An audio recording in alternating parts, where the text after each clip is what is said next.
آج سے 400 سال پہلے اس دنیا اسلام میں ایک بہت مشہور و معروف بادشاہ گزرے ہیں، سلطان نور الدین زنگی علیہ رحمہ۔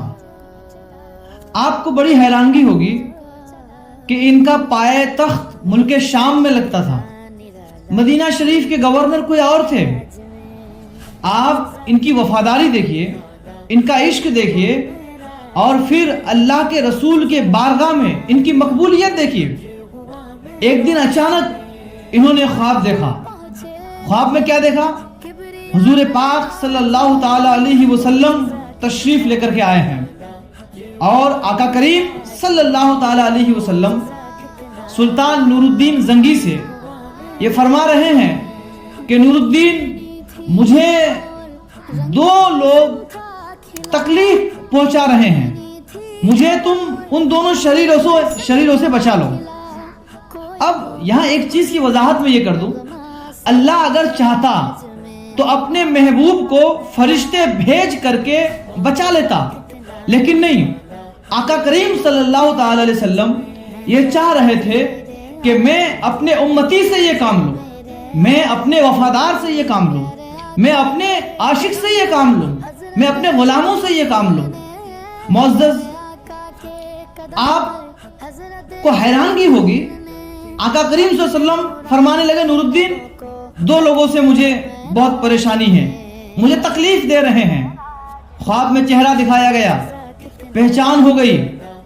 سلطان نور الدین زنگی جیسے بیدار ہوئے تو دیکھے کہ رات کا تہائی حصہ ہے۔ پھر سے لیٹنے کی کوشش کی، آنکھیں بند کی، پھر سے وہی آواز ان کی کانوں میں گونجنے لگی۔ صبح ہونے کے انتظار کرنے لگے۔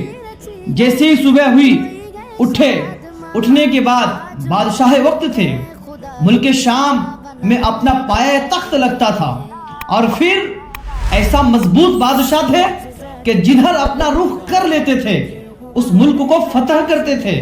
فاتح بیت المقدس بھی تھے، فاتح مصر بھی تھے، بے شمار ملکوں کو فتح کرنے والے بادشاہ سلطان نور الدین زنگی اٹھنے کے بعد اپنے ذہن میں انہوں نے ایک مشورہ لایا کہ میں اس کام کو کیسے انجام دوں۔ آپ کو حیرانگی ہوگی، بے شمار تحائف منگائے گئے، بے شمار تحفے گھر میں لا کر کے اکٹھا کیا گیا۔ سارے تحائف لے کر کے سلطان نور الدین زنگی سفر مدینہ شریف کی طرف روانہ ہو گئے۔ تاریخ کے حوالے سے اگر بتاؤں تو کم و بیش 16 دن یا اس سے زیادہ دنوں میں سفر کر کے شہر مدینہ پہنچے۔ مدینہ شریف میں اپنا دربار لگایا۔ مدینے کے گورنر کو دعوت دی گئی کہ سلطان نور الدین زنگی اہل مدینہ کو آج اپنے ہاتھ سے تحائف بانٹنا چاہتے ہیں، سب کو تحفہ دینا چاہتے ہیں۔ اعلان کر دیا جائے شہر مدینہ میں کہ سارے لوگ اپنے اپنے گھروں سے، چاہے وہ بچے ہو، چاہے وہ جوان ہو، چاہے وہ عورت ہو، چاہے وہ بوڑھے ہو، چاہے ان کا تعلق کسی قبیلے سے ہو، سب لوگوں کو نور الدین زنگی اپنے گھر یا اپنے دربار میں بلا رہے ہیں، وہ اپنے ہاتھ سے تحفہ دینا چاہتے ہیں۔ اہل مدینے میں جب اس بات کا چرچا ہوا، لوگ جوق در جوق ہجوم میں نور الدین زنگی نے جہاں اپنا دربار لگایا تھا آ کر کے اکٹھا ہو گئے۔ انتظار تھا سلطان نور الدین زنگی کو کہ جو دو چہرہ حضور پاک صلی اللہ تعالی علیہ وسلم نے انہیں خواب میں دکھایا تھا، وہ لوگ بھی آتے، کیونکہ اصل مقصد کچھ اور تھا۔ پورا اہل مدینہ نور الدین زنگی سے ایک ایک کر کے تحفہ لے کر کے روانہ ہو جاتا۔ جب سارے لوگوں کو تحفہ دے دیا گیا، جب سارے لوگ تحائف لے کر کے اپنے گھروں کی طرف روانہ ہونے لگے، نور الدین زنگی اعلان کرنے لگے کہ مدینے میں کوئی چھوٹ تو نہیں گیا ہے، کوئی رہ تو نہیں گیا ہے، کوئی باقی تو نہیں ہے جن کو میں تحفہ نہیں دے سکا، جو مجھ سے تحفہ نہیں لے سکا۔ اہل مدینے نے دائیں بائیں دیکھا، دیکھ کر کہنے لگے نہیں، سارے لوگ آ گئے ہیں۔ نور الدین زنگی نے پھر اعلان کیا کہ آپ ذرا غور تو کریں، اپنے اپنے گھروں کی طرف نظر دوڑائیے، اپنے پڑوسیوں کو دیکھیے، اپنے قریب رہنے والوں کے گھروں کو اوپر نظر ڈالیے کہ کوئی چھوٹ تو نہیں گیا ہے، کیونکہ آج مجھے سب لوگوں کو تحائف دینا ہے۔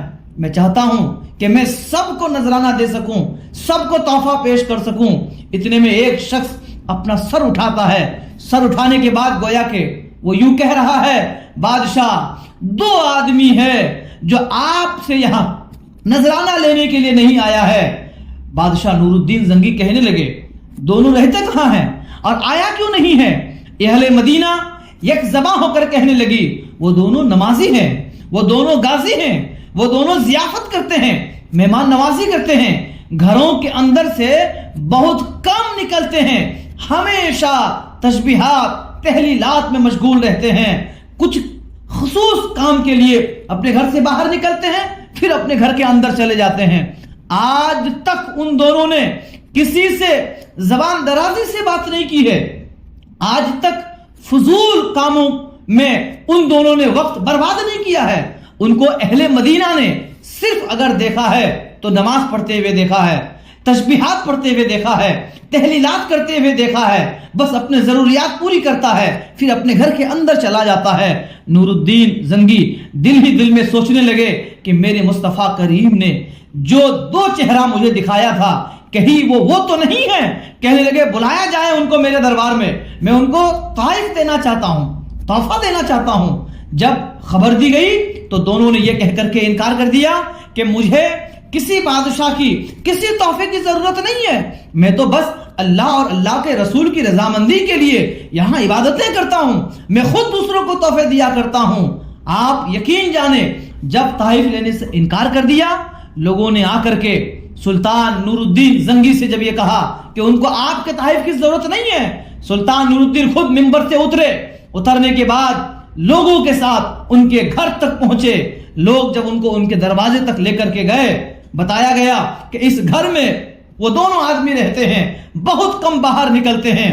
آواز دی گئی، جیسے آواز دی گئی دروازہ کھولا گیا، جیسی دروازہ کھولا گیا بادشاہ نور الدین زنگی کی آنکھیں دیکھ کر کے حیران رہ گئی کہ معاملہ کیا ہے۔